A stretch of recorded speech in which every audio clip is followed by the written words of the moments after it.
Alors bonsoir, bonsoir à toutes et à tous. C'est un plaisir d'être là avec vous ce soir. Surtout comme ça, un commencement, c'est toujours assez émouvant de lancer comme ça une association, un partenariat.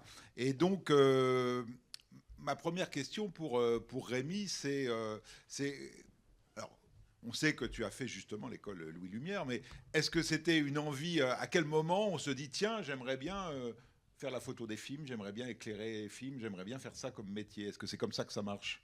Oui, oui, ça a paru très jeune, vers 15-16 ans. J'ai eu la chance d'avoir un professeur de lettres classiques qui était passionné de cinéma et qui, au sein du lycée, avait monté un club de fabrication filmique. Et c'est là où j'ai fait mes premières armes. Et dans cette dynamique-là, j'ai passé des concours de Lumière et je me suis dit que c'était vraiment ça que je voulais faire, aller sur la photographie des films et aller sur le travail de collaboration. C'est pas uniquement la photographie qui m'intéressait, c'était aussi évidemment ce rapport très, très privilégié qu'on a avec les metteurs en scène pour comprendre comment passer d'un texte à des images.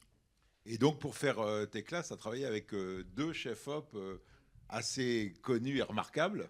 Oui, oui, bah, j'ai eu la chance de faire des bonnes rencontres. J'étais au bon endroit au bon moment. C'est un peu souvent comme ça que ça se passe dans le monde du cinéma.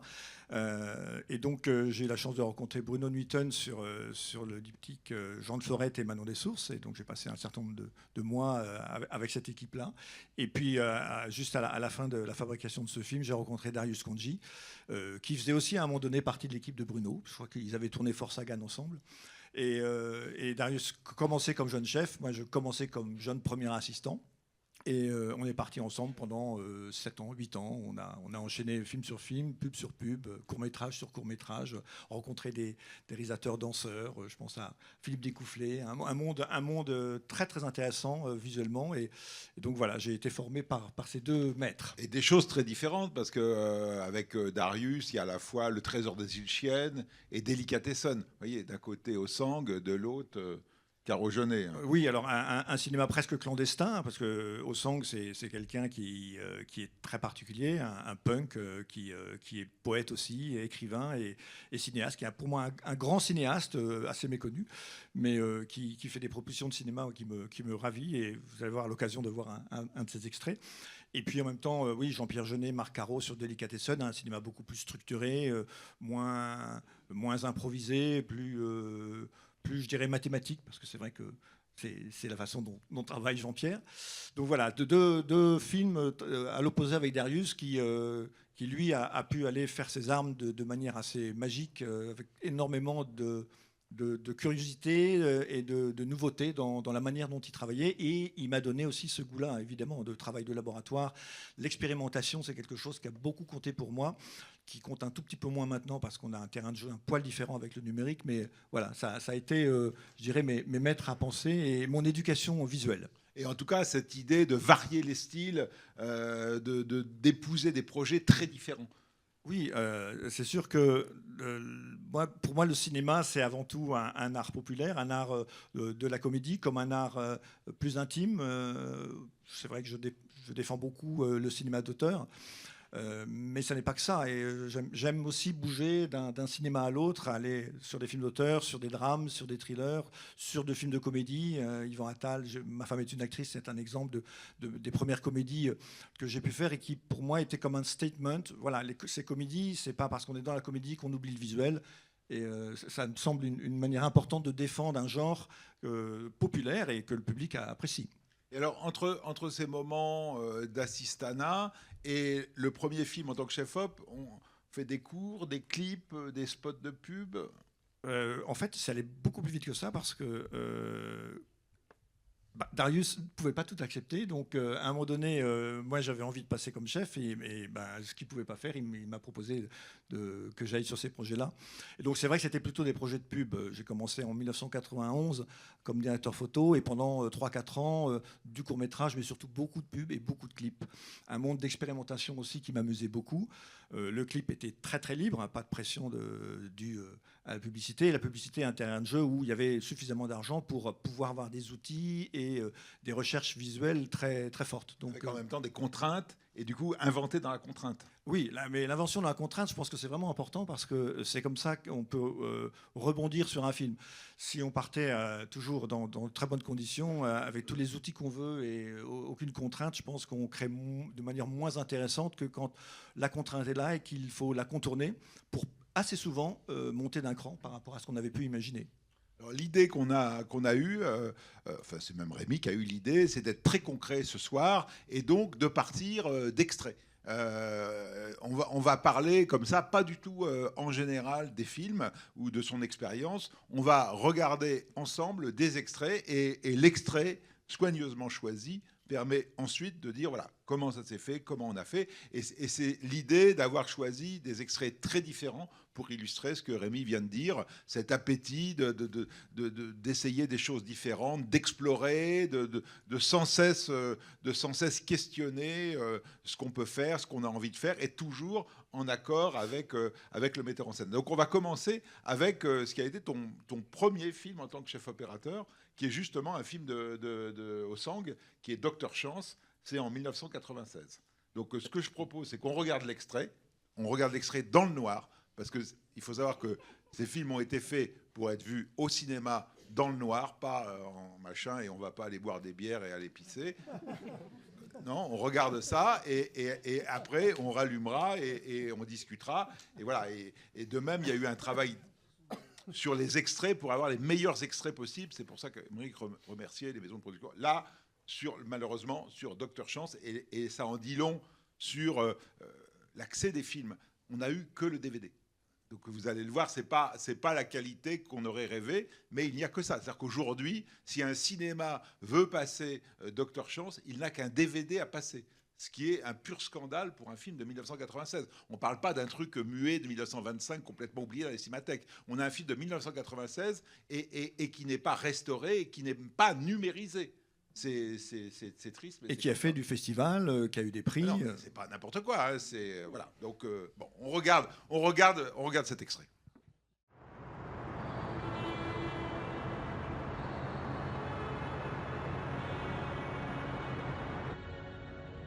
Tomber, pas tomber, remonter vers le nord, fendre le ciel où luisent les mots d'autrefois. Quand on pouvait encore dire « je t'aime pour toujours », encore plus que la vie.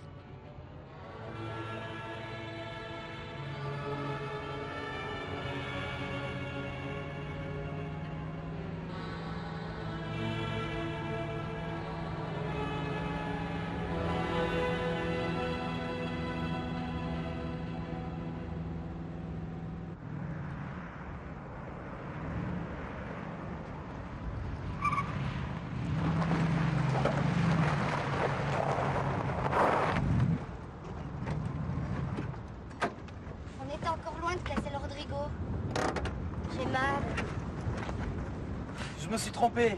Après Guarda, on est descendu au sud. Il faut effacer les traces de Punta et passer la montagne.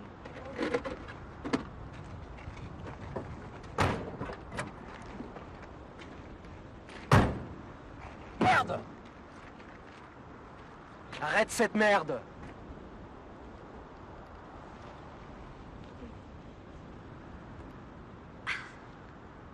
Tu avais raison. Ça me soulage. Et je t'aime de plus en plus. Ça nous tue. Ça nous tue.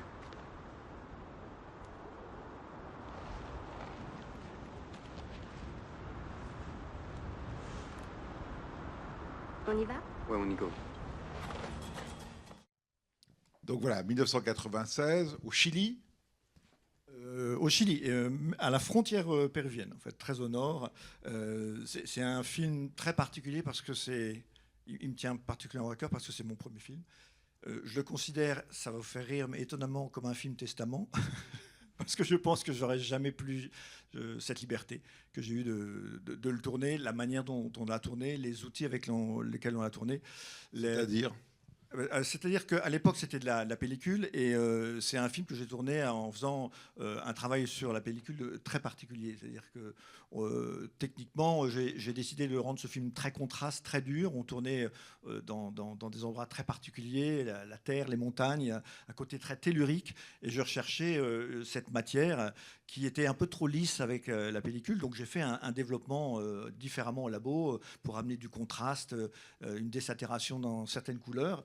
Et cette liberté-là, je dis qu'elle n'existe plus parce que, on tourne assez peu en pellicule maintenant, et puis ce sont des procédés qui sont pas stables dans le temps, le négatif peut s'abîmer, et ça fait très peur aux producteurs, en fait, ce genre de choses. Donc, Alors, est-ce que c'est ce processus qu'on a appelé sans blanchiment? exact, c'est celui-là, sans blanchiment, qui consiste à laisser l'image noir et blanc sur les colorants de la pellicule. Donc ça fait une image très très particulière, avec des noirs très très noirs, dans un endroit en plus où le soleil est très dur. Donc je rajoutais du contraste au contraste déjà existant.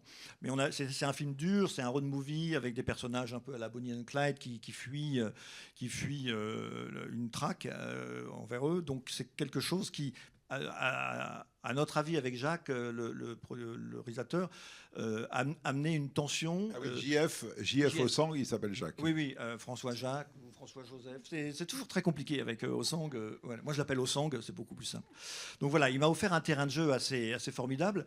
Et j'avoue que je ne pense plus pouvoir avoir cette liberté-là. Alors, il y a des techniques pour s'en approcher maintenant à travers les outils numériques, mais là, il y avait quelque chose d'en plus très, très sensuel, très, très lié à la terre, à la vie de la pellicule, à la vie de la terre au Pérou et en Bolivie. Tout ça était assez lié. Et voilà, on a fait un choix. On s'est posé la question, est-ce que c'est pas une erreur? Est-ce qu'on va pas trop loin? Et puis à l'arrivée, Jacques est quand même c'est un vieux punk rock, poète, qui adore aller titiller un peu l'art cinématographique. Il est fan de Fritz Lang, il est fan de Eisenstein.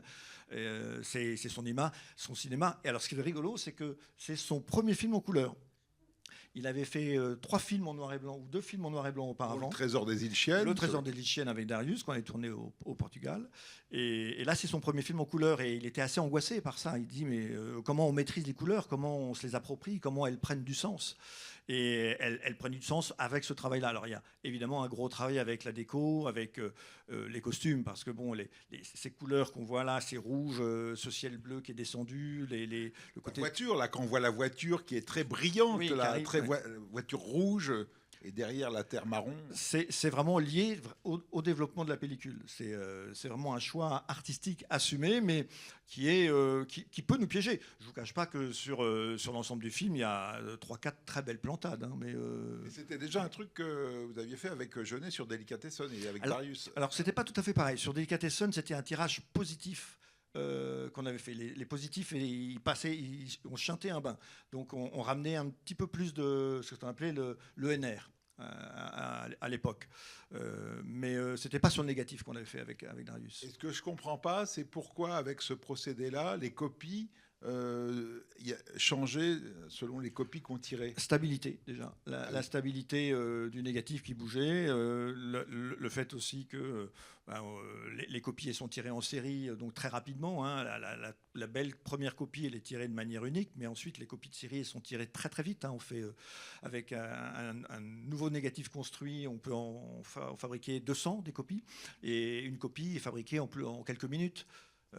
Donc évidemment, ça amène aussi des imperfections, une stabilité qui est moyenne par rapport au bain de développement. Enfin, il y a beaucoup de paramètres qui font qu'il peut y avoir un point de rouge qui traîne, un point de jaune. Donc tout ça fait que chaque copie a sa couleur différente. Ce qui n'est plus le cas maintenant sur les copies numériques. Ce qui change, ce n'est pas le DCP qu'on vous projette, c'est la nature du projecteur maintenant, selon la marque.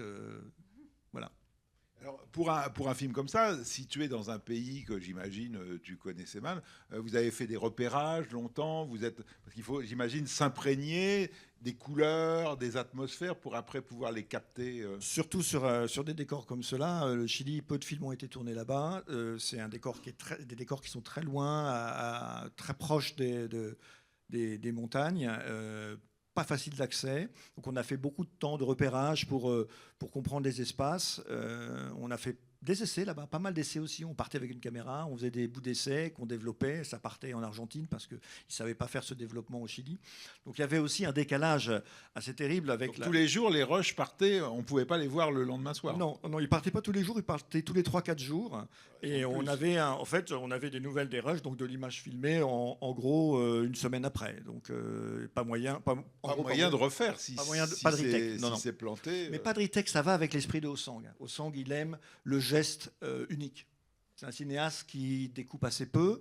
Il prépare son film beaucoup par la manière dont les gens sont ensemble. C'est un truc assez familial, mais il n'est pas, c'est pas comme Jeunet qui est extrêmement précis sur le découpage. Il se laisse aller à son état d'être. Et l'état d'être, il était lié à ce qu'on ressent quand on est dans des pays tels que ceux-là.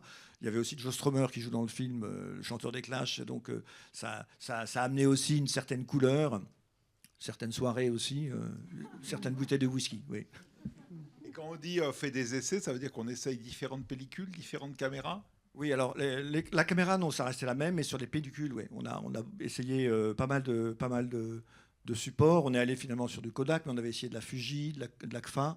À l'époque, on avait beaucoup de choix sur les négatives. Mais celle qui était le plus stable et la plus proche du résultat qu'on recherchait sur les couleurs, c'était Kodak. Fuji avait des dérives qui nous intéressaient moins et qui supportaient moins ce développement très très violent du laboratoire. Parce qu'en développement, on laisse donc l'image noir et blanc, mais ça veut dire que ce noir et blanc, cette image noir et blanche qui est faite d'argent, normalement, elle est récupérée par le labo. Et en gros, tous les ans, le labo, il récupérait pas loin de 20 kilos d'argent au fond des machines. Hein. Donc, c'est aussi un élément non négligeable, c'est qu'il y a un surcoût dans ce développement que le producteur n'aime pas nécessairement parce que voilà, c'est pas prévu c'était prévu dans le budget parce qu'on l'a évoqué très tôt. Mais il faut savoir qu'on laisse l'argent, et l'argent, un an de labo, c'est des dizaines de kilos à récupérer. Oui, donc j'imagine que quand on décide de faire cet investissement-là, c'est à la place, on se restreint sur autre chose. On se restreint sur le nombre de jours de tournage, on se restreint sur le métrage de pellicule. Hein.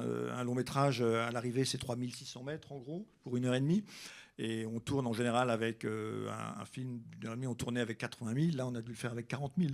Donc ça oblige à de la répétition, mais Jacques n'est pas trop dans la répétition. Donc on se retrouve finalement à parfois ne pas retourner une prise parce qu'il y a d'autres scènes à faire dans la journée et qu'on a dépassé le quota. Puis la pellicule, on ne trouve pas ça dans les supérettes à la frontière bolivienne. Alors, on va regarder maintenant un deuxième extrait où, alors là, c'est évidemment très différent, même si on pourrait dire que le lien, c'est le soleil et la chaleur. Oui, il y avait aussi, sur l'extrait qu'on va voir, un challenge qui était celui de l'été, du soleil, de la chaleur. Et là, je suis passé par d'autres artifices, en tout cas d'autres outils pour... On va y venir. On regarde d'abord l'extrait. C'est Monsieur Ibrahim et les fleurs du Coran, le film de François Duperron, 2002.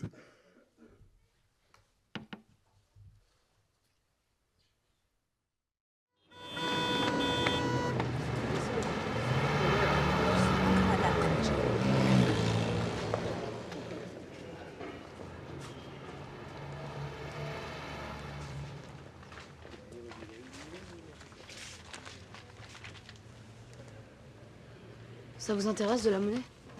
Tu as combien? 35.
Quelle chaleur.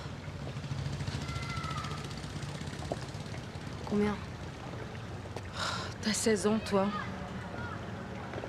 Oui? C'est pas toi qui habites en face.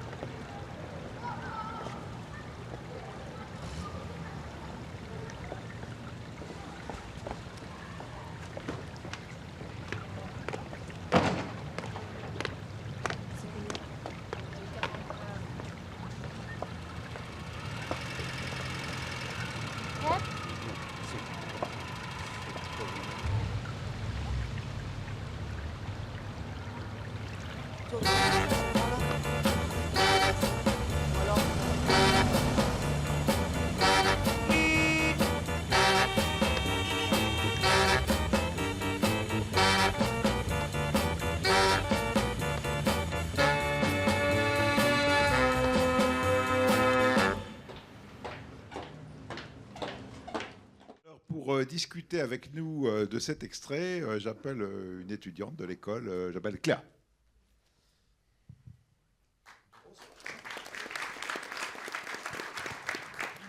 Bonsoir.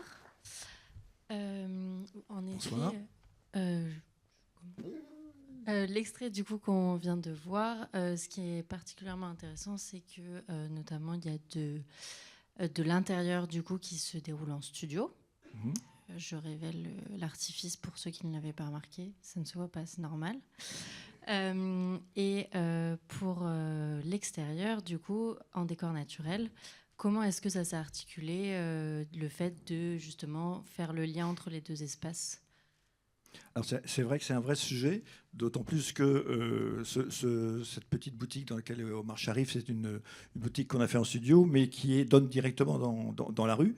Donc notre lien, pour pouvoir faire fonctionner ces raccords de deux espaces, ils sont passés par plusieurs choses. Je ne sais pas si vous avez remarqué, mais ça passe souvent par une gestuelle dans un axe qui est reprise dans l'autre axe en sortie. C'est-à-dire que quand on est en studio, le jeune garçon, il fait un geste particulier avec sa main, et on reprend la fin du geste à la sortie de la boutique. Donc ça passe déjà par un jeu d'acteurs qui est le raccord. Ce n'est pas uniquement un raccord de lumière ou un raccord de parole, ça passe par la position d'acteur. Donc ça, on a beaucoup travaillé toutes les sorties et les entrées de la boutique avec ça. Et puis on avait aussi en studio, je dirais que c'est une chance un peu supplémentaire qu'on avait, c'est que à l'extérieur de la boutique en studio, on a reconstitué un tout petit morceau de rue avec un trottoir en face, un petit morceau de façade, et on pouvait laisser passer une voiture au ralenti évidemment, parce qu'on était en studio. Et donc tout ça donnait de la profondeur à l'image. Et en fait, le succès, je dirais, de raccord, il passe beaucoup par ça, par le fait qu'on ait quand même de la profondeur dans le champ. J'aurais pu décider un peu à version lumière anglaise de faire surexposer tous les extérieurs de la boutique et qu'on n'ait pas la sensation de décor à l'extérieur, que ce soit que du blanc. Comme souvent on ressent quand on est en intérieur, les fenêtres sont très lumineuses. C'est une manière assez anglaise des années 70 de travailler. Nous, avec François, on avait plutôt envie de ramener du réel, malgré la reconstitution, d'être au plus réel possible.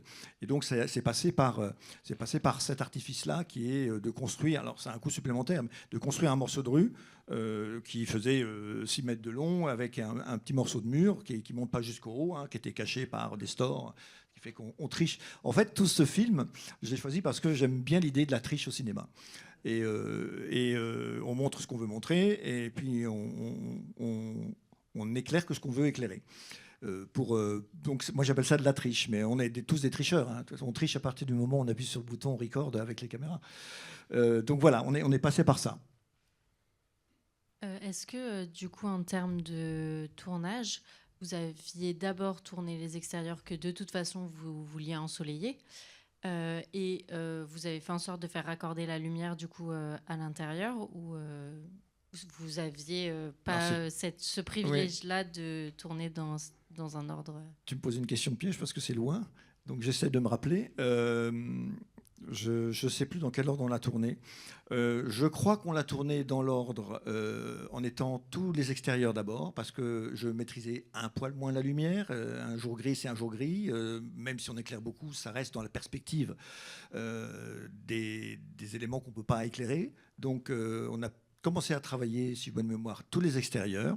On se calait sur ce que la journée nous donnait, avec tous les artifices dont j'ai parlé, les longues focales, un choix de rue très en biais, de manière à ce qu'on n'ait pas toute la perspective. C'est une rue de Paris, parce que le problème aussi, c'est que c'est les années 60. Donc ça veut dire reconstitution. Reconstitution, on ne peut pas balader sa caméra comme ça. La moindre voiture, le moindre figurant qui passe doit être habillé en tant que tel. Donc plus on restreint le terrain de jeu, moins ça va être cher. Oui, et donc d'où la tricherie. La tricherie, comme je disais, c'est de la longue focale. On a choisi une rue c'était dans le Sentier, je crois, au-dessus de la rue de Cléry. La rue des Degrés, je crois. Ou rue de Bellevue, enfin... Une des rues les plus petites de Paris, parce qu'elle a un coude. Elle a un coude, exactement. Elle tourne comme ça, ce qui fait que on pouvait s'appuyer sur les façades au fond, sans avoir la perspective avec des voitures qu'on ne pouvait pas bloquer. Et puis on travaillait à des longues focales, donc on restreignait beaucoup le champ. Donc tout ça nous a bien aidé.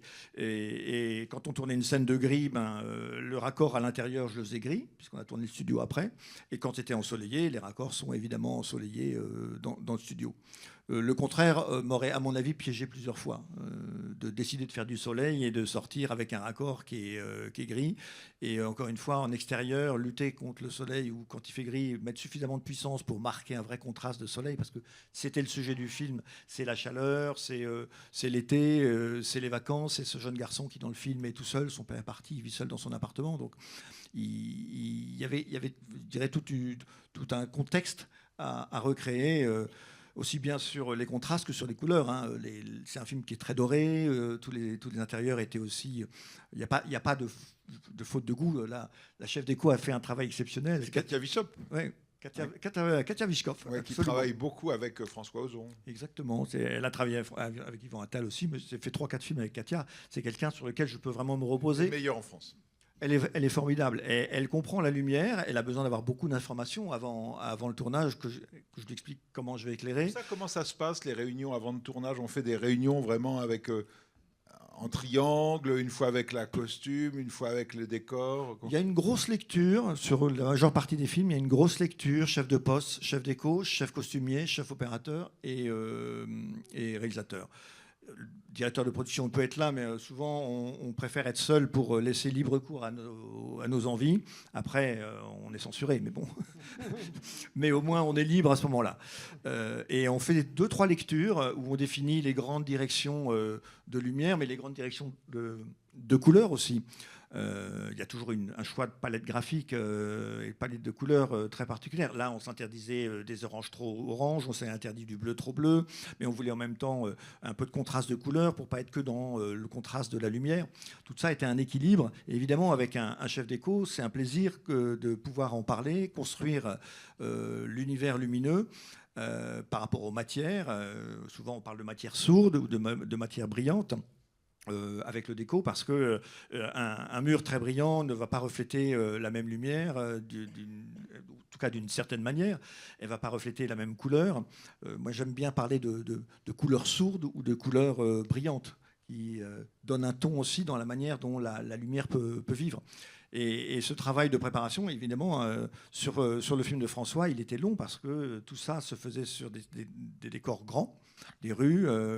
Et le studio. Donc tout ça devait raccorder. Alors c'est un film qui est tourné encore en pellicule, celui-là. Hein. Et avec un espace intermédiaire, parce que l'appartement du garçon est un vrai appartement, mais traité en studio. Oui, alors ça c'est assez particulier. C'est un appartement dans la rue aussi, qui était au 2e étage, mais qui était traité en studio parce qu'on ne voulait pas, pour des raisons de coût, avoir à transformer toutes les découvertes. Alors ce qu'on appelle les découvertes, c'est le décor qu'on voit à travers les portes ou à travers les fenêtres de l'extérieur ou de l'intérieur. Donc on a essayé de gérer ces découvertes du mieux qu'on pouvait, et on s'est aperçu au bout d'un moment qu'on ne pourrait pas... avoir la main sur les immeubles d'en face. Donc on a fait des sas de lumière dans toutes les entrées de lumière, toutes les fenêtres. Donc on s'est vraiment mis dans une condition de studio. C'est-à-dire la lumière, c'est pas de la lumière naturelle, c'est des projecteurs accrochés au 2e étage qui m'éclairent chaque fenêtre, en nuit ou en jour, mais sans découverte. Donc c'est vrai on s'est retrouvé un tout petit peu comme un film. Monsieur Ibrahim, c'est pas loin de 2 tiers du film en équivalent studio, je dirais. Alors justement, on va voir maintenant un film avec des découvertes. Beaucoup de découvertes. Merci Claire. Merci. On peut l'applaudir. Oui, maintenant on va regarder un extrait justement d'une comédie. Il parlait tout à l'heure de varier les styles. Une comédie quand même d'auteur, hein, c'est Nakash Toledano. Ça s'appelle Tellement proche. C'est en 2008. Et donc on regarde cet extrait.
T'as acheté une nouvelle lampe? C'est bien. T'as raison, ça manquait ici. Commence pas. T'as eu mon message pour le grille-pain? Laisse-moi m'asseoir, s'il te plaît. Alors, quand on a préparé cette rencontre, j'ai dit à Rémi, moi j'aimerais bien qu'on ait de la comédie. Parce que en France, je trouve que trop souvent, trop de films, parce que c'est de la comédie, négligent le travail sur l'image. Alors, on a des auteurs hein, qui prennent ça à bras-le-corps. C'est Nakash Toledano, Podalides, Jean-Pierre Jeunet. Enfin, je vais pas être exhaustif. Hein. Même les Bakri Jaoui faisaient très attention à ça. Mais très souvent, il y a cette idée que comme c'est drôle, on est là pour les acteurs, les bons mots, les trucs, les farces. Alors que non. Non, je veux dire, un film, que ce soit une comédie, un film fantastique, un drame naturaliste, il faut utiliser tous les outils du cinéma, que ce soit le son, que ce soit l'image. Et donc voilà, cette idée de travailler l'image dans le cadre de la comédie. Et après, on a choisi cet extrait-là parce que cet extrait permet de voir tout l'éventail. Je veux dire, en 3 minutes, vous voyez énormément d'ambiances différentes. Et donc, il a fallu beaucoup s'adapter, travailler. Alors, on parlait des découvertes tout à l'heure. Alors, par exemple, les découvertes, c'est dans l'appartement, quand on voit Xavier de Maison. Absolument. Ça se passe à Créteil et il y a beaucoup de scènes de nuit, donc c'était très compliqué de trouver un appartement qu'on puisse gérer de jour, de nuit. Donc le choix a été très rapidement fait de tourner en studio. Donc avec évidemment ce qu'on appelle encore une fois le mot découverte. Moi j'aime bien ça.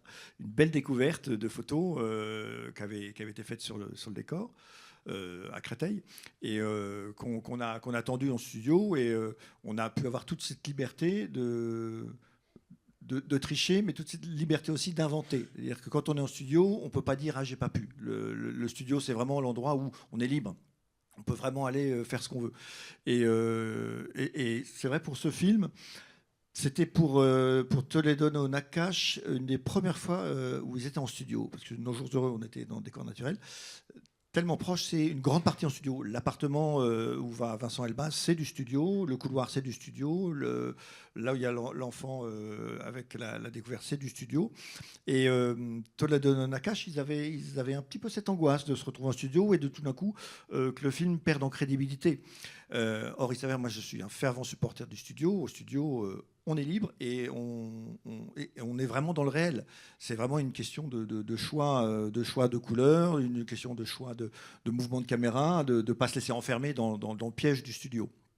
Et donc, j'aimais bien l'idée de leur proposer de travailler sur studio parce que pour la comédie, pour eux, ça leur a donné un champ de jeu énorme. Beaucoup plus que quand ils sont en décor naturel. Et ils s'en sont emparés avec beaucoup d'intelligence. Je trouve que pour une première en studio, ils ont été assez talentueux. Voilà. Mais ça change quelque chose de travailler avec un cinéaste qui est double, parce qu'ils sont deux. Oui, alors... Il y avait déjà eu Caro et Jeunet. Oui, alors Caro et Jeunet, c'est particulier parce que Caro, c'était la direction artistique et Jeunet, c'était les acteurs et le découpage. Toledano, Nakache, c'est vraiment... Ça se complète. Ils rebondissent ensemble tout le temps. Donc, une proposition de lumière, ils vont en discuter ensemble, mais c'est vraiment un couple assez remarquable de ce point de vue-là sur l'écoute et sur le rebond inventif. Je trouve que c'est probablement ceux qui savent le manier le mieux. C'est un couple qui dure depuis déjà 20 ans et à chaque fois avec du bonus. Je trouve qu'il progresse. Il se réinvente. Oui, oui. Nos jours heureux, c'était moi ma première collaboration avec eux. Je me suis beaucoup investi dans le découpage. Là, je les ai laissés un tout petit peu plus libres parce qu'ils prenaient plaisir justement au studio, à jouer avec la découverte des immeubles, qu'on passe en jour, qu'on passe en nuit. Tout était possible. Donc ce terrain de jeu large, ils ont beaucoup aimé. Et il y a les scènes de voiture aussi. Alors oui, les scènes de voiture. Moi, j'aime vraiment travailler la comédie en ayant une envie et je dirais une ambition visuelle. J'avais commencé déjà en 2001 avec Ma femme est une actrice, qui était une comédie où il y avait déjà une intention visuelle de pas juste dire on voit les acteurs, on est en plein jour et formidable, mais de jouer avec la pénombre, aussi bien pour nous en termes de sens que pour les acteurs qui puissent profiter de zones de lumière ou de zones d'ombre. Et tout ça prend du sens en général. Et quand on commence à parler aux réalisateurs de fiction, comédie, espace et volume, et que ça peut être un terrain de jeu pour l'acteur pour disparaître ou se mettre en silhouette, ils sont très réactifs en fait. Donc il ne faut pas avoir peur de leur proposer. Et c'est vrai que moi c'est quelque chose qui me tenait à cœur par goût, par éducation. Et quand j'ai rencontré Éric et Olivier, sur Tellement Proche, je leur ai dit, soyons un petit peu, pas nécessairement inventifs, mais ramenons un peu de glamour. La scène de Vincent en voiture, les lumières un peu floues dans le fond, c'est pas le hasard. L'endroit où on a tourné, on voulait que ça raconte une ville lumineuse. Le studio, c'est pareil. Certains réalisateurs auraient peut-être dit, mais quand il berce le bébé la nuit, on veut plus voir son visage. Moi, je trouve qu'un corps d'acteur en silhouette raconte beaucoup plus que le gros plan. Donc voilà, c'est quelque chose qui, moi, me tient à cœur, en tout cas en comédie.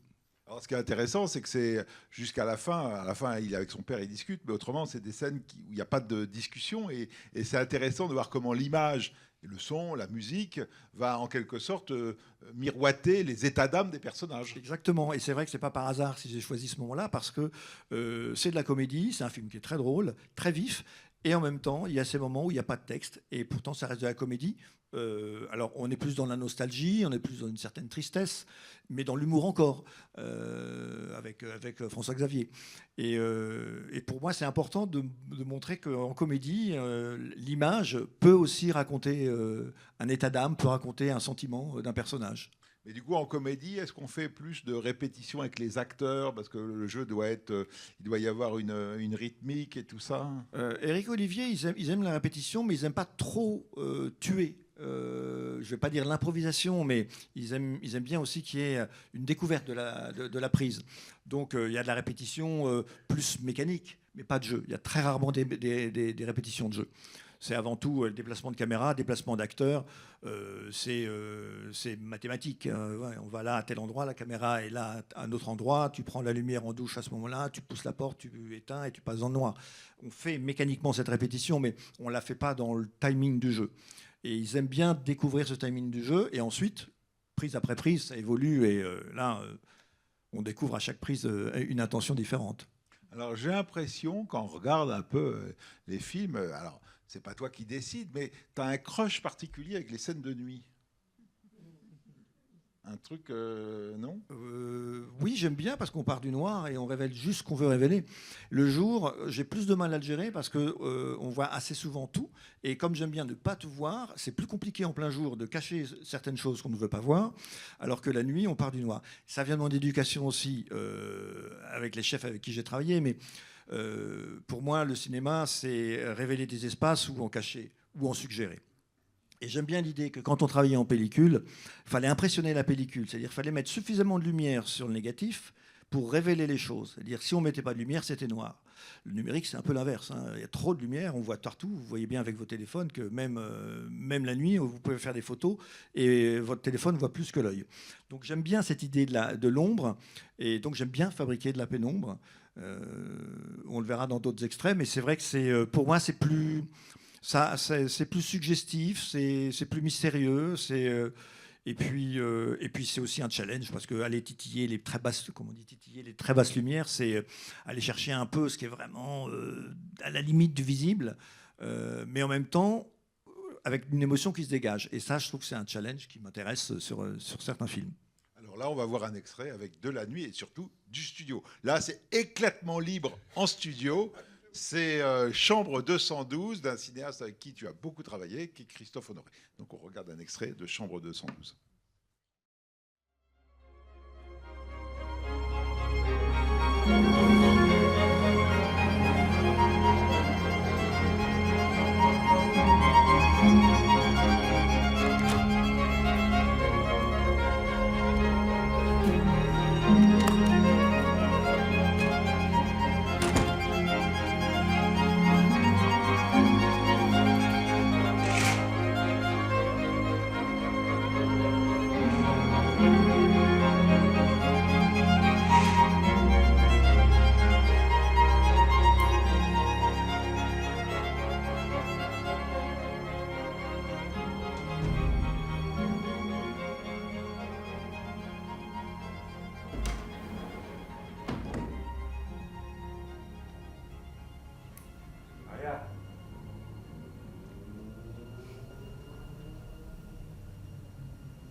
Est-ce que tu sais ce que tu veux vraiment?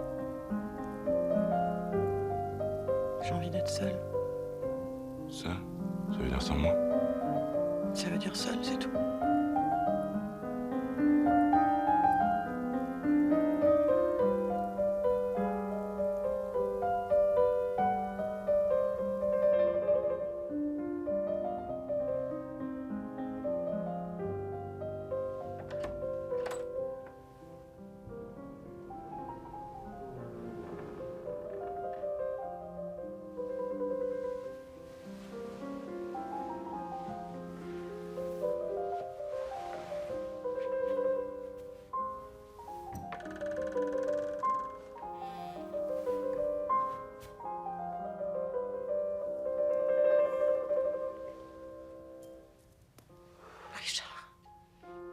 Autant te dire que je désapprouve totalement ton attitude.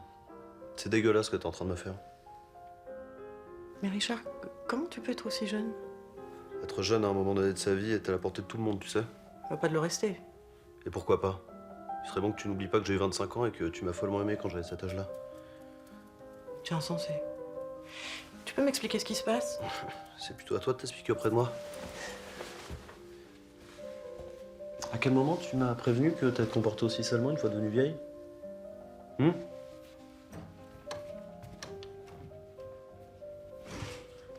T'as vu dans quel état tu m'as mis? Je suis désolée, vraiment. pensais que c'était une chose entendue entre nous. Oui. Jamais j'aurais imaginé que t'attachais encore autant d'importance à la fidélité. Richard, j'ai besoin de faire le point. C'est toi. On est en studio, mais alors la grande différence avec Ibrahim ou Tellement proche, c'est que là, on ne cherche pas à faire semblant. C'est-à-dire qu'on revendique le fait qu'on est en studio. On revendique à l'intérieur même de la mise en scène, à l'intérieur même de l'histoire, il y a la revendication de l'artificialité. Donc là, c'est vraiment un terrain de jeu totalement infini. On n'a aucune limite. Là. On peut tout inventer. Alors le projet de Christophe était très influencé par le cinéma de René. Mon oncle d'Amérique, Providence, c'est des films qui ont beaucoup compté pour Christophe. Et là, quand on s'est rencontrés pour ce projet, il m'a tout de suite dit voilà, c'est quelque chose qui pour moi est très important, qui est cette référence. Donc on revoit les films ensemble. On revoit les films Providence, ensemble. Mon oncle d'Amérique. On revoit les scènes les scènes nœuds qui ont compté. Et puis, je dirais, c'est son moteur à Christophe. Et ça a été le mien, évidemment. Il a fallu que je me plie à l'exercice qui n'est pas si évident, c'est d'être en studio, donc faire en sorte que ça soit réaliste, mais qu'on soit décalé.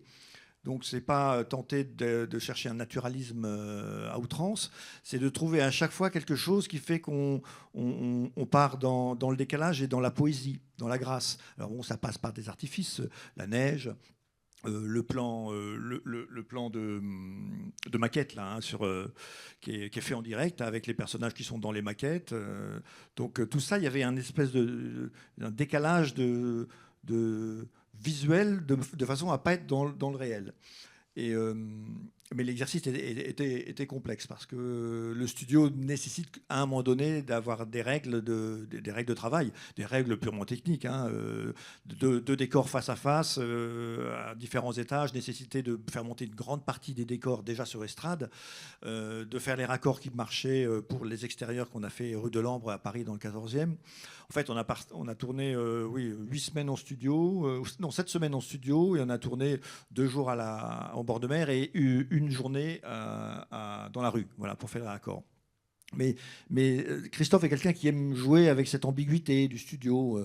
On a fait des plans très en plongée aussi, qui déclarent qu'on est en studio. On enlève les plafonds et on filme les personnages comme des petites souris dans des boîtes. Tout ça faisait partie de l'écriture du scénario aussi, parce que ce film est une évocation. Ce film est un voyage. C'est absolument pas réaliste. On est dans la tête de Chiara. Et donc on voulait trouver des éléments qui font que on est dans le réel, dans son rêve, mais son rêve est déclaré quand même. C'était assez passionnant à faire, mais complexe. Alors, en plus, Christophe, qui n'avait jamais tourné en studio, était un peu angoissé. Il a fallu que je le rassure un peu sur 2-3 points. Il voulait absolument tourner les deux décors côte à côte et qu'on ne fasse jamais de vis-à-vis, c'est-à-dire de point de vue de l'un sur l'autre. Je lui ai dit qu'on allait être peut-être trop décalé en faisant ça. C'est-à-dire en ne montrant jamais le champ de l'un à travers le contre-champ de l'autre. Donc ça aurait été une figure sur le papier qui était séduisante, mais qui serait devenue un film expérimental, à mon avis. Et du coup, ça veut dire que l'appartement, très clairement, l'appartement qu'on voit où est Benjamin Biolay, il n'y a que ça qui est construit en face, en fait. Il n'y a que ça. Mais il faut le construire déjà en hauteur. Il faut avoir calculé la hauteur par rapport à la chambre, oui. Le balcon d'où on va le regarder. Exactement, c'est-à-dire qu'elle est un étage au-dessus, lui est un étage en dessous. Ils sont censés, dans la vraie rue, être au 3e et au 4e. Il ne faut pas qu'on puisse avoir la découverte de la rue. Et il faut surtout donner suffisamment de hauteur au décor pour avoir les perspectives qui fonctionnent et pas être battu par le sol du studio. Tout ça est complexe. Mais le plus gros challenge, là, en l'occurrence dans le studio, c'est qu'on tournait au Luxembourg, qui avait financé une partie du film, et on était dans des hangars qui n'étaient pas assez haut de plafond. Donc c'était très compliqué parce que quand il a fallu faire des plans en plongée au-dessus... Zénital. Zénital, absolument, complètement zénital. La caméra était collée contre le plafond, qui était pas un énorme plafond technique, puisque c'était un hangar. Donc on l'avait un peu transformé en studio. Il était vendu comme studio, mais bon... Et du coup, alors quand la caméra comme ça est collée au plafond, ça veut dire qu'on a un combo sur lequel comment on la règle, comment on la coordonne Alors, en fait, c'est une caméra, c'est Skycam, ce que vous voyez en sport, hein, dans les matchs de foot ou les matchs de rugby. C'est une caméra qui part d'un câble, qui va d'un point A à un point B, et qui est manipulée à distance, sur une tête télécommandée. Donc, il a fallu spitter, comme en montagne, des clous dans les murs en béton, tendre des câbles et installer cette Skycam de manière à pouvoir faire des plans en plongée. Alors, il y a aussi presque une exploration du décor, c'est-à-dire que le décor change avec les états d'âme de la personne. On ouvre une porte et on ne sait pas sur quoi la porte va ouvrir. Alors oui, dans le film, l'hôtel dans lequel elle se réfugie, les chambres donnent les unes après les autres. Donc on passe d'une chambre à une autre et on fait ça sur 3 ou 4 chambres, je crois. Et à chaque fois, on remonte dans le temps. Donc là, on passe 25 ans en arrière. Donc évidemment, le choix des couleurs était très important. C'est que c'est un film qui est mordoré. On est dans les verts, les rouges, les jaunes. C'est un film très, très marqué en couleurs. Et à partir du moment où on passe dans le rêve et l'évocation de son amour de jeunesse, on passe dans des couleurs très différentes, d'où ce choix du bleu qui, par code cinématographique, raconte quelque chose plutôt de léger, plutôt que du rouge. Le rouge, on l'avait gardé pour d'autres moments. Et donc, à ce film-là, c'est vrai qu'il y a eu un très gros travail de réflexion sur le décor, la couleur et les volumes. Comment on passe d'une pièce à l'autre. C'est comme une espèce les poupées russes, hein, c'est ça, où à chaque fois qu'on ouvre une porte, il y en a une autre derrière qui révèle un temps différent. C'était un bel exercice à faire. Encore une fois en pellicule, et c'est drôle parce que je m'aperçois que pour l'instant, ça n'est que des films sur pellicule. C'est totalement le hasard. Il n'y a pas eu un seul Alors film. que là, celui-là, c'est 2019. Et celui-là, c'est 2019. Parce que, évidemment, en 96... oui, 96, on tournait en pellicule, tous les films. Mais le numérique est apparu, en gros, en 2010, 2011, sur Et donc, les 3 premiers films étaient antérieurs à 2010. Et là, 2019, c'est de la pellicule encore. Exactement. 2019, mais est-ce que c'est plus cher ? Ah bah, le delta, il est évident. Hein, sauf avec Christophe, parce que Christophe, on prend peu de pellicules. C'est le challenge. On tourne en pellicule, mais ça nous oblige à faire des choix financiers. Sur son dernier film, Marcello Mio, on a tourné en numérique. Là, parce que le coût financier argentique était trop cher. C'était des actrices un peu âgées. Ils voulaient avoir du temps avec elles. Donc, voilà. Mais là, c'est encore en pellicule. Et sans développement particulier, c'est vraiment le choix d'objectifs. C'est des objectifs très ronds. Et j'aime bien la sensualité dans les objectifs. Je suis assez rétif à utiliser des optiques qui sont dures, qui sont chirurgicaux. Malheureusement, le progrès dans le monde du cinéma, c'est beaucoup vers une qualité d'exception, c'est-à-dire des images de plus en plus définies, des couleurs de plus en plus brillantes. Moi, j'aime bien retrouver un tout petit peu de texture, un tout petit peu de douceur, de sensualité. Et c'est vrai que l'argentique aide à ça. Mais même sur les objectifs, je ne sais pas s'il y a des photographes dans l'Assemblée, mais les choix des objectifs ramènent vraiment quelque chose de sensuel dans la façon dont on capte les images, ne serait-ce que sur le grain de la peau, sur la couleur de la peau, sur la manière dont les flous viennent. C'est quelque chose d'extrêmement... Enfin, moi, je dis que c'est presque érotique. Mais est-ce qu'on peut avoir quand même des objectifs qui, en numérique, retrouvent cette impression-là ? Alors, à contrario, sur capteur numérique avec des objectifs modernes, on a quelque chose de très dur. Donc, on a tendance à revenir de plus en plus. C'est un peu à la mode, mais c'est aussi une réalité. On recherche un petit peu de cette rondeur, cette douceur. Donc, on utilise de plus en plus des objectifs vintage. On vient chercher dans les années 50 les objectifs que les Américains utilisaient dans le cinéma, qui avaient des défauts, qui n'étaient pas parfaits, mais qui amènent une imperfection qui fait que ce qu'on filme est réel. Et trop de perfection amène une espèce de distance. Moi, je sais que je suis mal à l'aise avec ça. Il y a des films qui nécessitent beaucoup de définition, beaucoup de couleurs chirurgicales et saturées. Moi, j'aime bien l'inverse. Et ces optiques un peu anciens, beaucoup d'opérateurs et d'opératrices maintenant s'en emparent pour alimenter des caméras qui sont devenues tellement performantes qu'on se retrouve à la limite à des textures d'images qui sont proches du jeu vidéo parfois. Moi, je suis gêné dans certains films où sentir cette texture d'image. Alors, on va rester chez Christophe Honoré et avec une image complètement différente, puisque c'est Plaire, aimer et courir vite qui est réalisé juste avant. C'est en 2018, c'est le film précédent.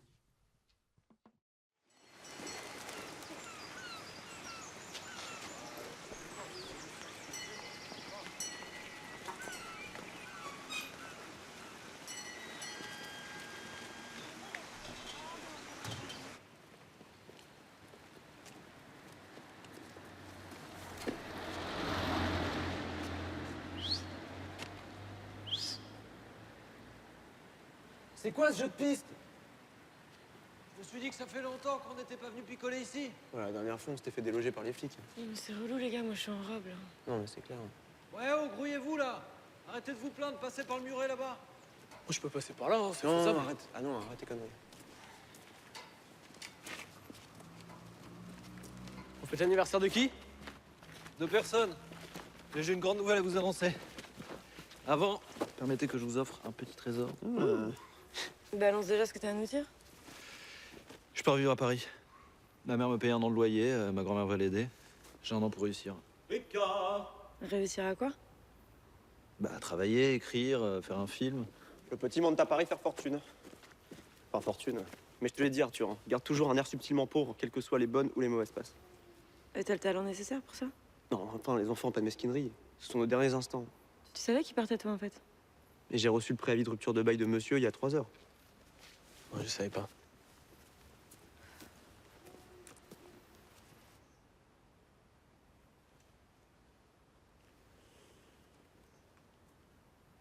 À quoi vous pensez? Que vous allez me manquer. Ouais, évidemment qu'on va te manquer. On va te manquer atrocement et dans 2 mois tu reviendras ici, la queue entre les jambes. Paris, c'est pas pour nous. Non, mais j'ai pas le choix, c'est Paris ou rien. Tu vas t'abîmer là-bas. Non, j'ai toujours fait attention à moi, t'inquiète pas pour ça. Tu vas où ça barde le plus. Et je vais pas au Rwanda non plus, hein. Mais t'as raison, je te promets d'être précautionneux. Fous-toi de ma gueule. T'es très cruel, tu sais. On va pas se mentir, tu nous abandonnes là. La cruauté, ce n'est pas qu'un homme blesse l'autre, ou le mutile, ou le torture, ou lui arrache les membres et la tête, ou même le fasse pleurer. La vraie et terrible cruauté, c'est celle de l'homme qui rend l'homme inachevé, qui l'interrompt comme des points de suspension au milieu d'une phrase, qui se détourne de lui après l'avoir regardé, qui fait de l'homme une erreur de regard, une erreur de jugement, une erreur comme une lettre qu'on a commencé et qu'on froisse brutalement, juste après avoir écrit la date. Coltès, ça me touche beaucoup que tu lises les livres que je t'offre, mon Pierre. Alors là, on est en extérieur, on est dans un parc à Rennes, parce que je pense que le film est très porteur d'autobiographie pour Christophe Honoré. Et alors, c'est ce que tu disais tout à l'heure. Là, on est vraiment dans la nuit. Et pour avoir une vraie nuit, d'après ce que j'ai compris, vous êtes entendu avec la municipalité pour couper tous les réverbères, tous les lampadaires de la rue.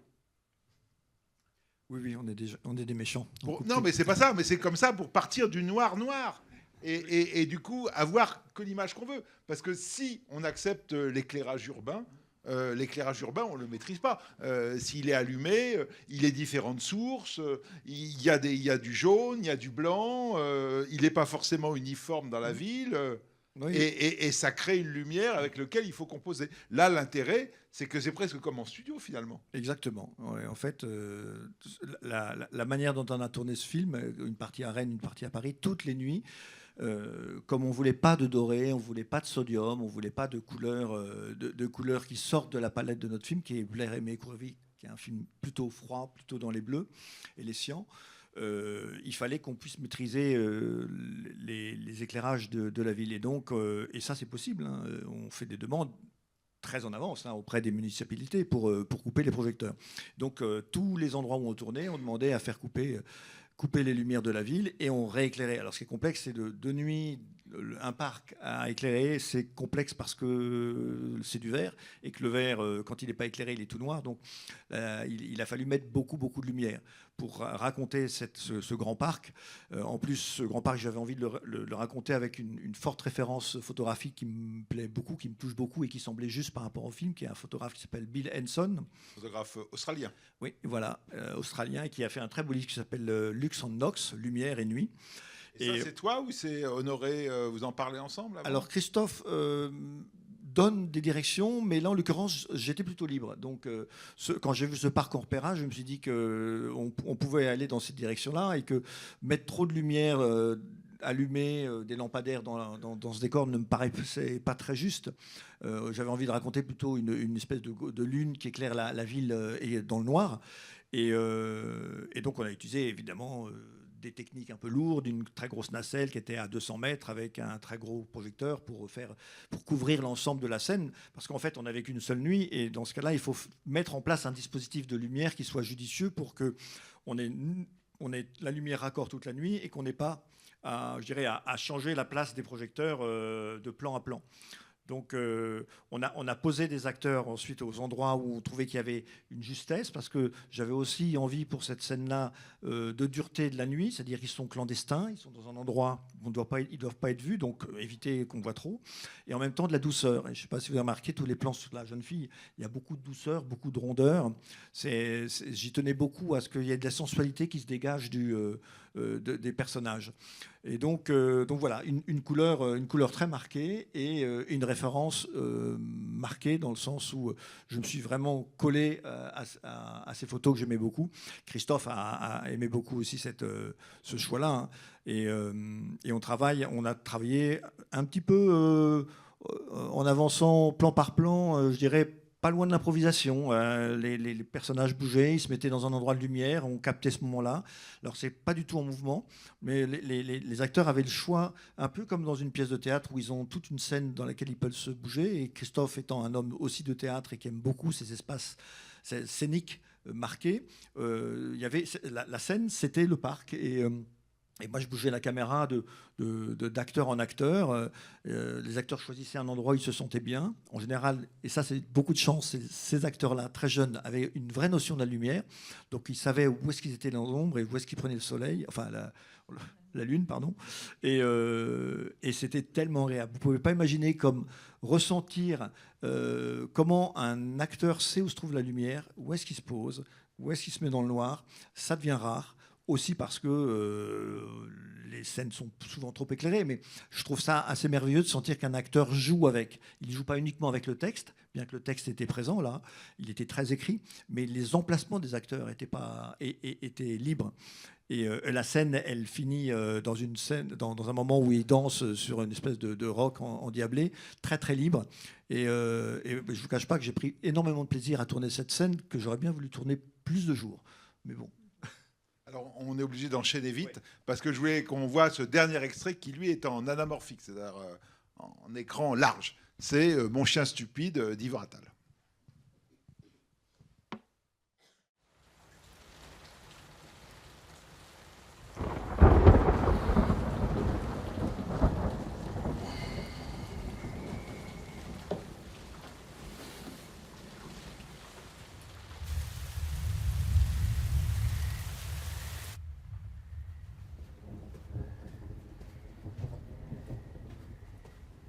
Stupide.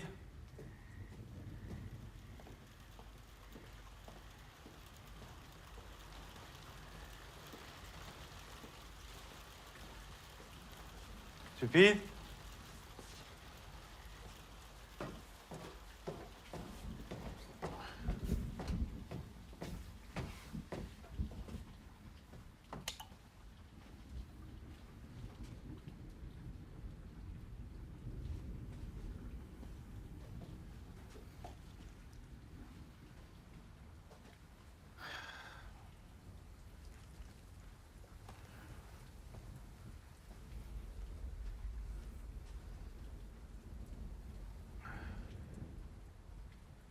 Ouais, c'est moi. Je sais, tu m'as demandé d'arrêter de t'appeler, de te laisser un peu tranquille, mais là, il faut que tu me dises ce que je dois faire avec ta chaussure. Elle peut rester toute seule, elle a essayé, mais... c'est difficile, c'est une chaussure sentimentale. Elle fonctionne à deux. Je peux l'acheter, mais... tu viendras pas te plaindre si tu marches de travers. Si tu boites, ce sera de ta faute. Tu me rappelles? Pour me dire ce que je dois faire? Je veux dire, avec ta chaussure.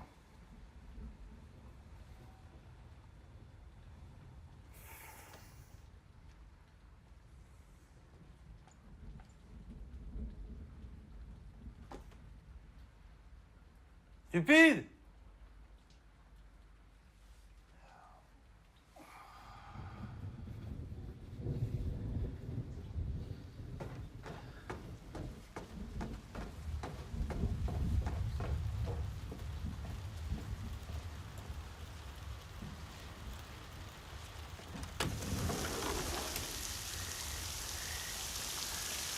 Stupide!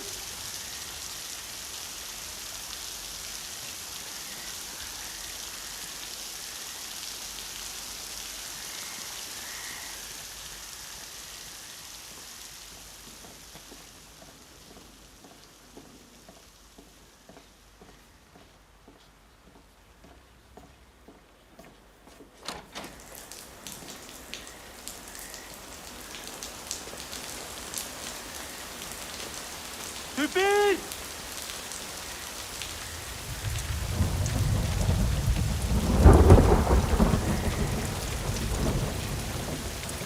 Stupide!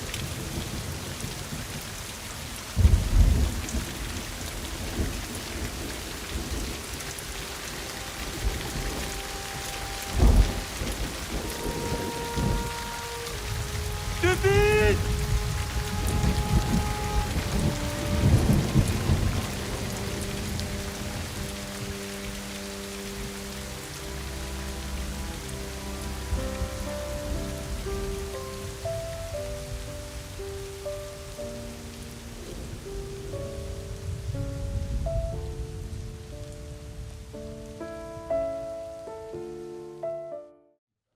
Pour commenter cette scène, j'appelle à nous rejoindre Jeanne de l'école Louis Lumière. Bonsoir. Bonsoir. Alors, pas de coupe, donc plan séquence, intérieur, extérieur, nuit, escalier, la pluie. Comment ça se passe pour mettre en place ce plan séquence ? Au départ, tu dis au metteur en scène que ça va être compliqué et qu'il va falloir qu'on travaille un peu ensemble pour trouver les bons outils pour le faire, ce plan.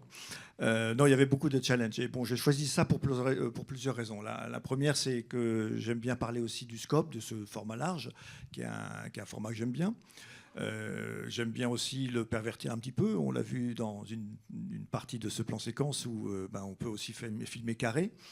Voilà, donc j'aime bien ce format-là parce qu'on peut s'amuser avec le format et en faire un format évolutif. Donc je trouve que c'est plutôt passionnant à faire, voilà, du carré jusqu'au scope. Alors comment on fait un plan comme ça ? Déjà, il faut trouver le bon outil parce que je ne sais pas si vous avez vu, mais je passe à travers les barreaux de l'escalier. Je suis très fin, voilà, c'est tout.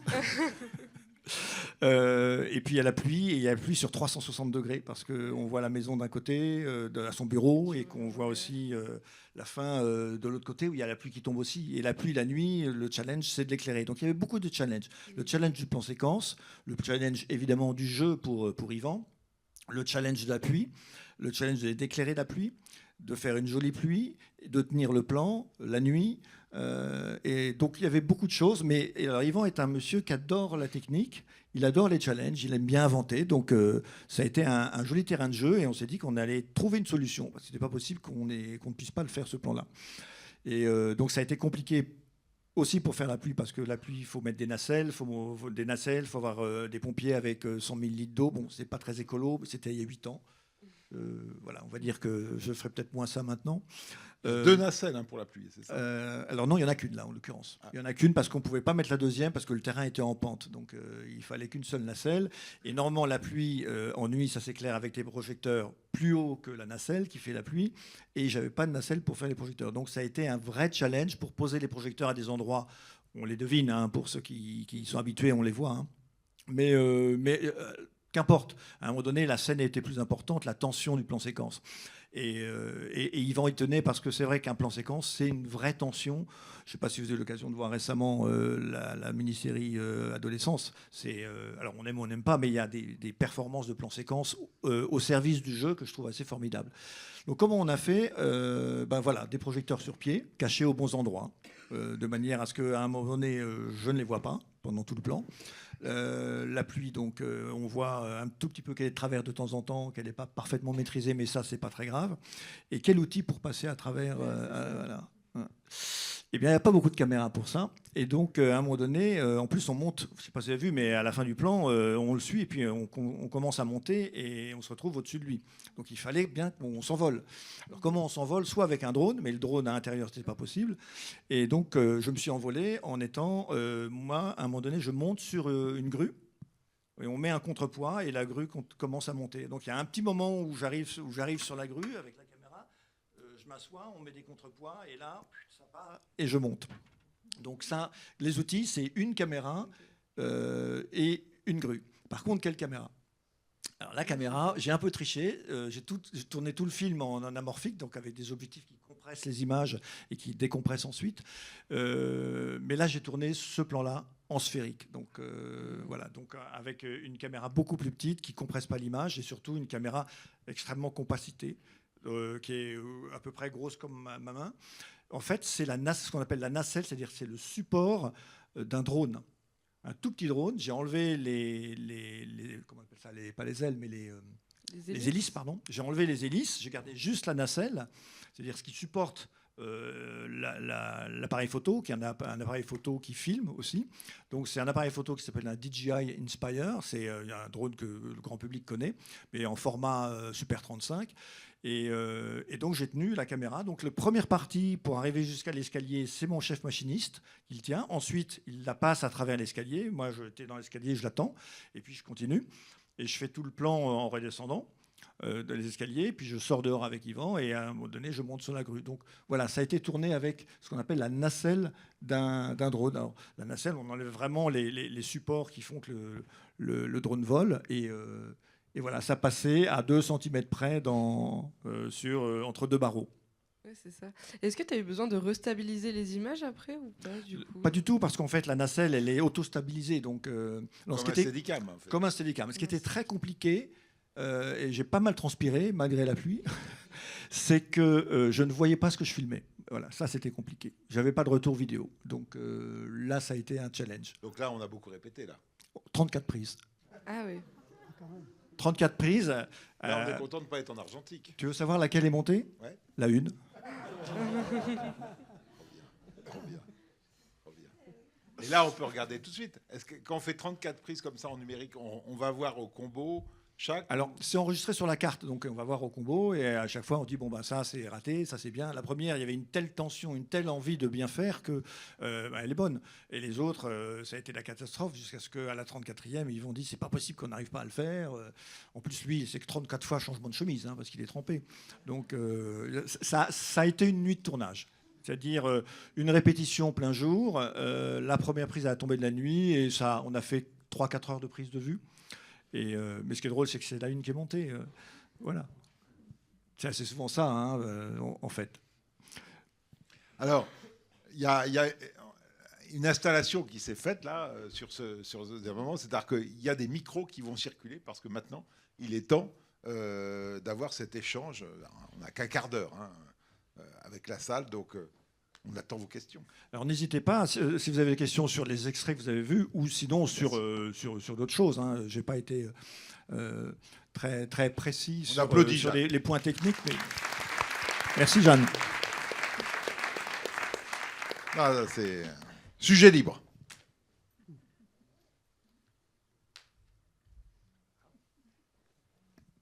Ah, voilà, ici. Attendez bien le micro. Bonsoir. Vous n'avez pas beaucoup parlé des focales, des choix des focales. Est-ce que vous savez nous parler un peu de ça?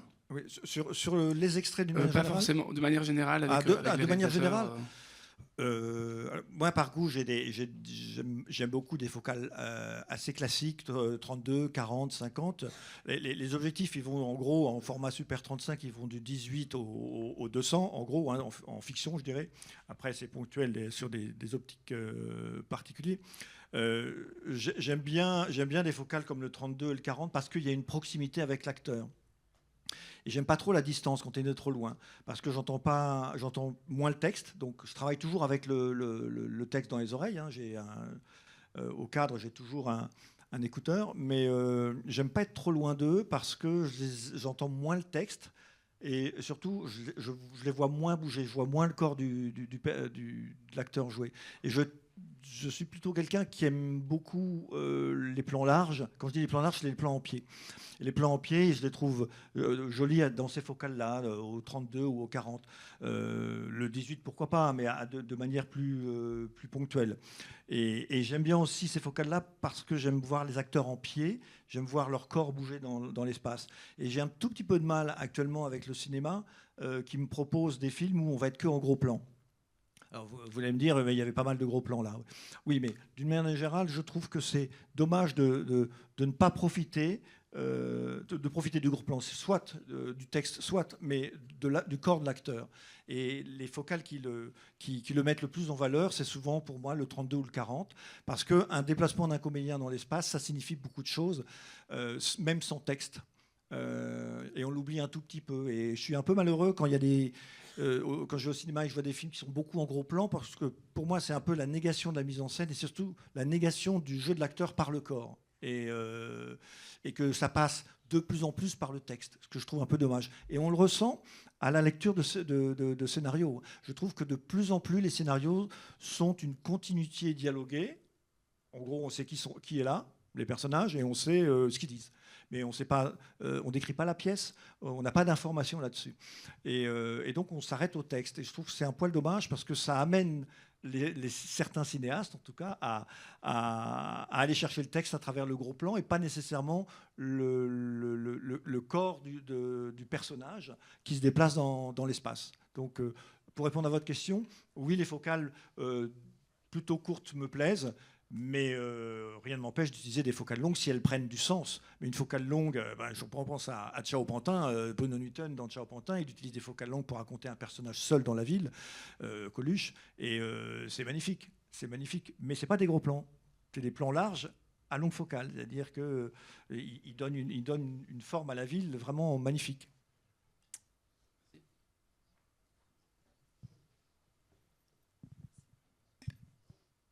Derrière vous. En blanc. Là, derrière vous. Moi, j'ai un micro ici. Bonsoir. Bonsoir. Merci pour tous vos beaux mots. C'est très intéressant. Et je voulais vous demander, est-ce que c'est tout le temps vous qui cadrez dans vos films?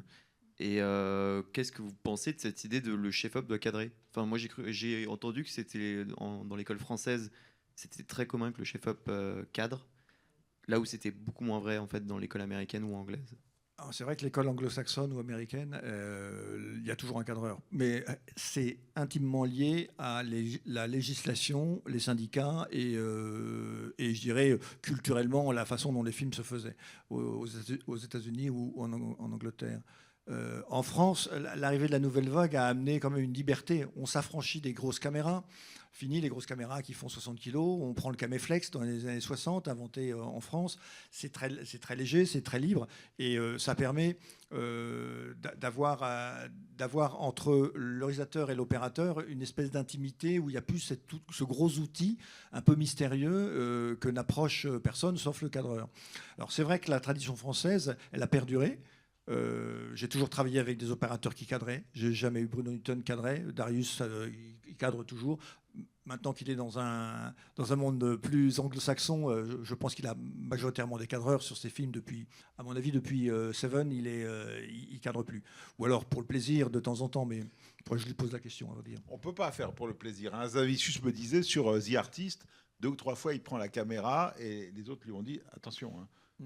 Il va falloir que tu te inscrives à la guilde des cadreurs, parce que c'est l'idée de prendre le métier de quelqu'un. Ça rigole pas. Si je vais tourner aux États-Unis, ça m'est arrivé 2 ou 3 fois toucher la dolly ou toucher un élément qui n'appartient pas à mes prérogatives, je peux me retrouver avec un procès. On ne touche pas au matériel de celui qui est même en dessous de moi ou qui est un de mes électros, un de mes machinos. Donc c'est très très légiféré. Alors en France, on est beaucoup dans cette tradition du cadre parce que aussi le cinéma français s'est construit de manière plus intimiste. Il y a aussi beaucoup de réalisateurs qui n'aiment pas trop avoir l'idée d'un cadreur. Donc, on se retrouve avec le binôme devient un trinôme et les discussions sont plus longues, plus complexes, parfois en contradiction, alors que la contradiction entre deux personnes peut se gérer. À trois, ça devient plus long, donc chronophage. Moi, j'adore cadrer parce que ça répond aussi à la question de monsieur. J'adore filmer les comédiens, j'adore filmer les acteurs et j'adore filmer les personnages, les faire vivre. Donc ce moment de cadre est intimement lié aussi au fait que je viens d'une famille d'artistes. Mon père était acteur et que j'ai vécu dans ce milieu-là pendant des années et des années. Donc le texte, le jeu, l'interprétation m'a toujours touché et toujours interrogé. Donc, pour moi, ne plus cadrer, ça serait violent. J'ai dû faire une quarantaine de films, j'en ai fait un avec un cadreur. Donc, les 39 autres, j'ai cadré. Un film de Éric Voret qui s'appelle « Ça ne se refuse pas ». J'aurais peut-être dû le refuser, mais bon.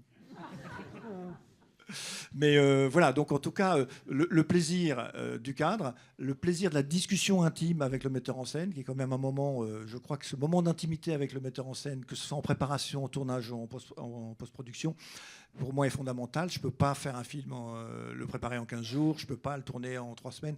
J'ai besoin de temps avec le metteur en scène pour découvrir le projet, pour aller dans son intimité, pour peut-être savoir ce qui se passe entre les scènes. Donc tout ça est assez important. Et puis j'ai aussi travaillé avec des réalisateurs qui ne veulent pas que j'ai de cadreur. Yvan ne veut pas que j'ai de cadreur, Christophe Honoré ne veut pas que j'ai de cadreur. Donc au bout d'un moment, je ne me suis jamais forcé. Mais c'est vrai que bon, quand j'ai pu évoquer 2-3 fois l'idée d'avoir un cadreur, ça passait pas. Cadreur parce que le film est trop complexe, cadreur parce que physiquement j'ai plus le même âge et donc il y a des moments où c'est compliqué, être enfermé dans un coffre de voiture 8 heures par jour pour filmer. Ça va, je suis à peu près fin, je m'en sors, mais ça peut être fatigant. Donc il y a une usure du corps qui fait que dans les prochaines années, il est possible que je fasse appel à un cadreur, pas parce que j'ai plus envie, mais parce que c'est trop physique. Donc, là, il y avait une question, monsieur.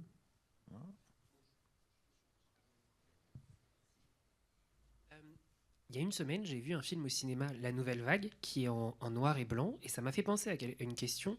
Est-ce qu'il y a des techniques particulières en tant que chef opérateur pour des films en noir et blanc? Alors, il n'y en a pas beaucoup, mais il y en a de temps en temps quelques-uns. Et c'est vrai que dans ce film, La Nouvelle Vague, le noir et blanc était très beau. Et de mémoire, le précédent film en noir et blanc que j'avais vu, c'était The Artist. Et c'est vrai que de mémoire, ça donnait pas du tout le même effet de noir et blanc entre le film La Nouvelle Vague et The Artist. Donc voilà, je pense pas que vous ayez eu à travailler sur des films en noir et blanc, mais est-ce qu'il y a des spécificités en tant que directeur de la photographie sur des films en noir et blanc? J'imagine que oui, j'imagine que c'est pas du tout la même chose d'éclairer en couleur qu'en noir et blanc. Absolument, vous avez tout à fait raison. Alors si on rentre dans les bonnes manières et les bonnes pratiques, si on veut faire un film en noir et blanc, quand on travaillait en pellicule, on prenait de la pellicule noir et blanc, on faisait des essais, on savait qu'une chemise bleu clair donnait un joli gris, on savait qu'une chemise jaune donnait pratiquement un blanc, on savait qu'un rouge devenait très très dense, donc on faisait des essais et on choisissait les couleurs par rapport au gris qu'on recherchait. L'autre méthode, c'était de filmer en couleur et puis on enlève la couleur, on passe tout en noir et blanc. C'est pas du tout pareil. Ça n'a rien à voir.